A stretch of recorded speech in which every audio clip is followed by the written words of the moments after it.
What's three things you would do to turn around that declining growth or breaks a brand out of a plateau with digital marketing? If you haven't embraced AI, you may be seriously impacted in the next 12 months. We've had such an easy era of growing brands, particularly online, because the algorithm has done the heavy work. Aren't prepared for that, you could really fall behind very, very quickly. What are the black swans that e-commerce owners need to be aware of that could potentially come in the next 12 months? There's a lot of confidence coming into 2025 around opportunities for business growth. We're halfway through the year and we're seeing the opposite of that with many brands coming to us, and we're hearing in the market are flat or have declined, and a lot of them have declined from their 2022 numbers. What's three things to grow a brand again with digital marketing?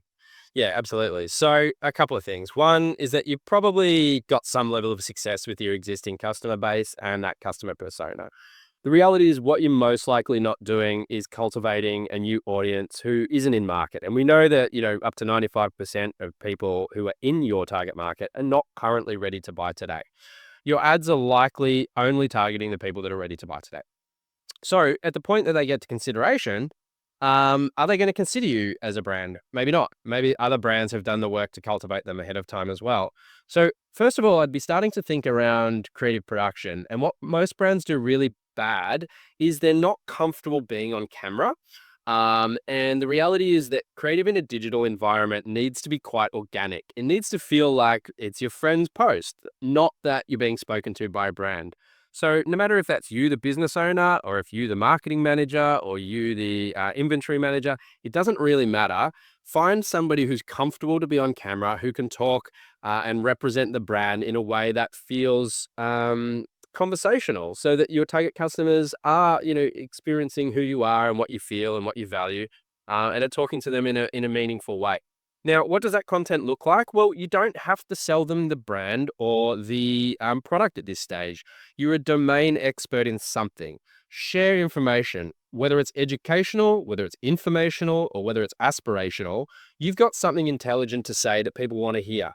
Go out there, practice, record it. It might take 5 times, it might take 10 times, it might feel uncomfortable. The whole point of life is to be uncomfortable. Just get out there and do it. So that's number one. Now, that applies no matter whether you are the local corner store or Nike. You can see them doing an organic style of content, no matter the brand integrity or the brand tier. So that's number one. The second is really embrace AI. So again, move away from the conversation around AI being around job losses and taking up busy time. That's not where the value is for you as a company.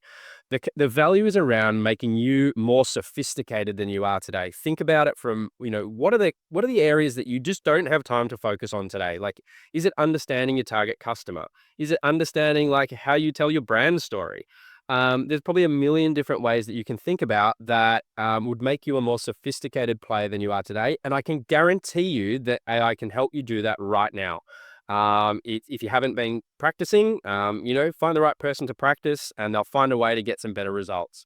The third way is around analyzing your own data. So there is the capability right now to start analyzing how your customers purchase, when they purchase, what's the difference between new customers and existing customers. What does your revenue look like seasonally? How does your product mix look seasonally?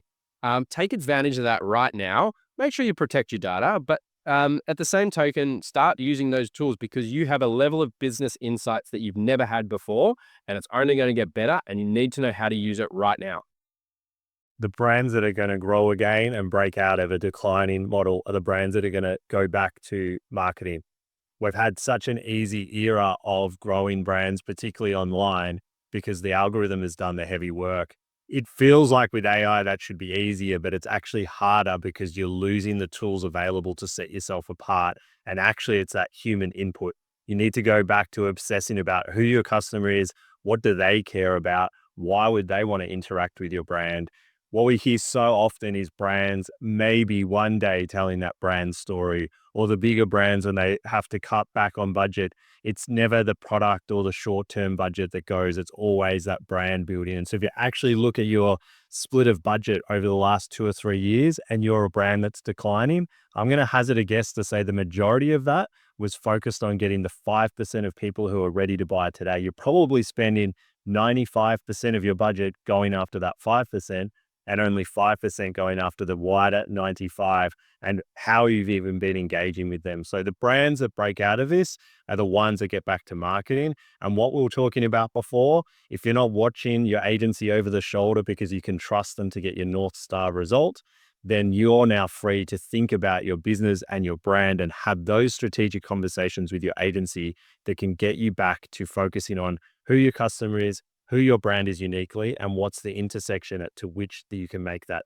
We all romanticize and look up to all these other brands outside of our day-to-day brands that we look after, yet there is no reason, particularly with AI, that you can't shortcut the research and the insights to position your brand in a way that your customers want to engage with. So get back to marketing in 2025.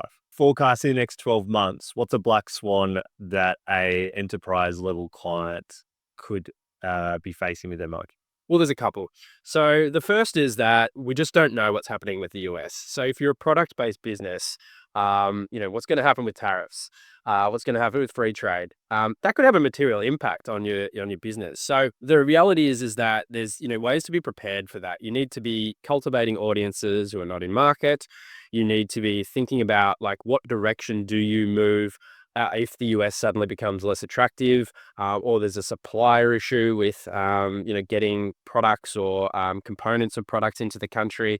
Are you preparing and cultivating new markets? And new markets, you might think of being different regions. You might be thinking of different target customers. You might be thinking of different product mix or service mix. The second is around, there is a real strong potential in the next 12 months for a boom and bust period. So things may look very rosy for the next couple of months, but there is a strong potential for a financial shock of some sort. It's been quite a while since the GFC. We're obviously been 4 years now since COVID, but we are very much closer to a major financial impact. And what happens in those instances? Marketing budgets get cut.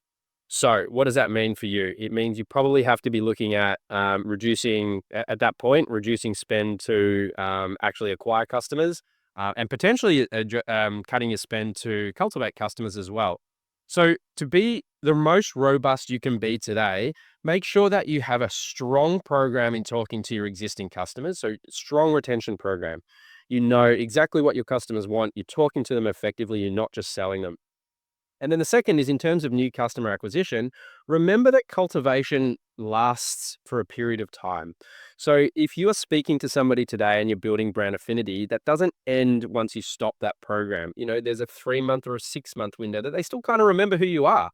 So if you're cultivating people now and you have to cut budget for 3 to 6 months in your marketing budget, the likelihood is you still have an audience that you've built ahead of time that you can lean on. So you can make sure that your results don't suffer as badly as they would if you hadn't been cultivating audiences.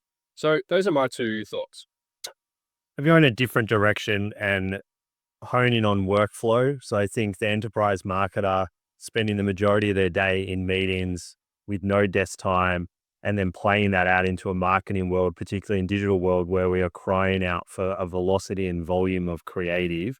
If you are unable to develop a in-house workflow that can quickly approve, get raw assets, or have an agency that can drive that for you, this idea of doing 1 or 2 big campaigns a year that still seems to be in market, we've obviously all moved to always on media budgets, but we seem yet to have embraced an always on creative. If you're not getting 6, 10, 20, 50 pieces of individual creative, 10 concepts done a month, you are going to be falling so far behind over this next 12 months that it may be very, very difficult to catch up. And if we go back to the inputs and what the AI, the generative AI is going to work best off, the brands with the higher number of inputs to say, this is what we want, are going to get a higher degree of quality out of the generative AI. So if you're trying to leverage one individual, one campaign or usage rights or whatever it might be, you're going to be positioning yourself to be very far behind on a compounding rate. And we're already seeing in the e-commerce space, a lot of e-commerce brands move to a physical retail environment. So no longer just being direct to consumer. So I think there's a lot of disruption still to come in this next 12 months of Instagram style brands taking floor space in your Westfields and shopping centers here in Australia and around the world, And that is going to put a lot of traditional bricks and mortar businesses that have always just said, well, we've got the retail footprint. They're going to be at risk because they're not able to communicate online or have a workflow online that is fast enough to compete. I have another two black swans as well. The first is around AI. So AI to date in the last 18 months has been a nice to have. Let's play around and explore, but has had no meaningful impact to business performance. I think we are on the precipice of that changing. So, what that looks like in terms of how AI makes that change is unknown at this stage. But at some point in the not too distant future, potentially in the next 12 months, if you haven't embraced AI and you're sort of figuring out your policies or just dabbling around with it, you may be seriously impacted in the next 12 months in the sense that there will be competitors or requirements that you are doing things in a certain way to stay competitive. And if you are 12 months or 18 months behind, I feel sorry for you. The second is around creative, and creative in the sense that if you don't really have a good understanding of your brand and messaging, creative is going to be really hard moving forward. So everything is moving towards a marketing, a branding, a messaging framework where those are the most important things in getting results from customers, not technical abilities. And the reality is, a lot of brands that we talk to still actually don't understand their customer very well. They don't have a very strong message. They sound markety. And the reality is, customers and prospects out there are rejecting that more today than they ever have before. And with AI being involved in this, it could be a material step change within 12 months where creative just becomes a volume game. You need to be speaking your message very consistently at high volume. And if you sort of aren't prepared for that, you could really fall behind very, very quickly.